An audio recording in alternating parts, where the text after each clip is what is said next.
ইনশাআল্লাহ তারেক রহমানই বাংলাদেশের প্রধানমন্ত্রী হবে।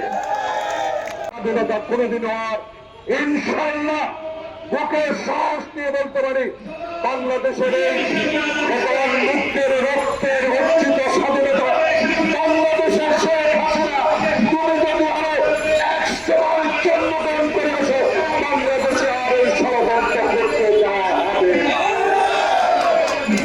তাই শহীদ জিয়ার কি বলতে চাই, বিশ্বের দরবারের শহীদ জিয়া বাংলাদেশকে পরিচিত করেছে তলাবিহীন ঝুড়িতে পরিণত করেছে, স্বাধীনতার যুদ্ধ ঘোষণা করেছে, বাংলাদেশের মানুষকে ভালোবেসেছে, খাল কেটে পানি রেখে ইরিদান চাষ করেছে। সেই শহীদ জিয়াকে আপনারা প্রথম প্রমাণ করেছেন, বাংলার মানুষ সেটা জানেন। তাই আজকে আমরা বলতে চাই, আজকে আপনি আমাদের জাহাঙ্গীর যারা আছেন বিগত দিনে আন্দোলন করেছেন, ইনশাআল্লাহ আবার প্রস্তুতি নেন।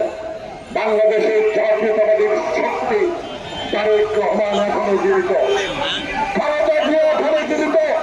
সকল ষড়যন্ত্র অপেক্ষা করে ইনশাআল্লাহ খালেদা জিয়াকে এখনো বেঁচে রাখিয়েছে। তাই আপনাদের কাছে বলতে চাই, এখনো দয়া করে বিএনপিকে আন্ডার এস্টিমেট করবেন না। বিএনপিকে আপনারা -2 ফর্মুলা থেকে নিয়ে যাবেন না। আমরা মঈন ফখরুদ্দিনকে দেখেছি, তাদের রক্তে চক্ষু দেখেছি, দীর্ঘদিন আমাদেরকে জেলে রাখার আমরা জেলে ছিলাম। আজকে আবার তত্ত্বাবধায়ক সরকার আপনার কাছে অনুরোধ রইল, আপনার কাছে বিনীত অনুরোধ রইল, আর বিলম্ব নয়, এই সকল ষড়যন্ত্রে রুখতে হলে জনপ্রতিনিধি দরকার।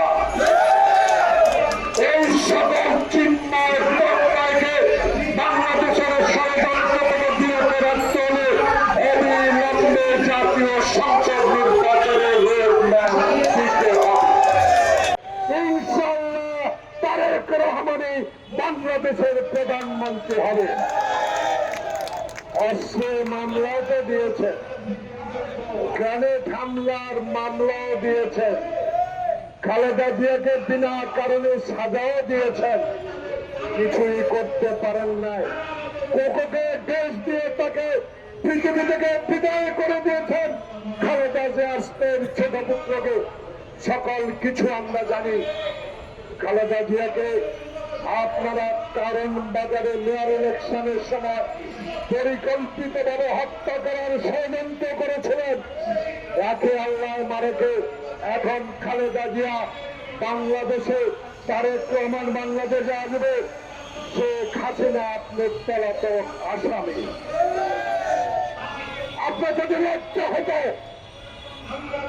আপনার বাবা চোর, আপনার সন্তান চোর, আপনার আশেপাশে চালানো ছিল চোর, যারা ব্যাংক ডাকাতি করতে পারে, যারা 1 মিনিটে গণতন্ত্র হত্যা করতে পারে, যারা কোথায় শিরা শিকদার বলে পালন করতে পারে, আস্ফালন করতে পারে, তারা এখন বাংলাদেশে নাই।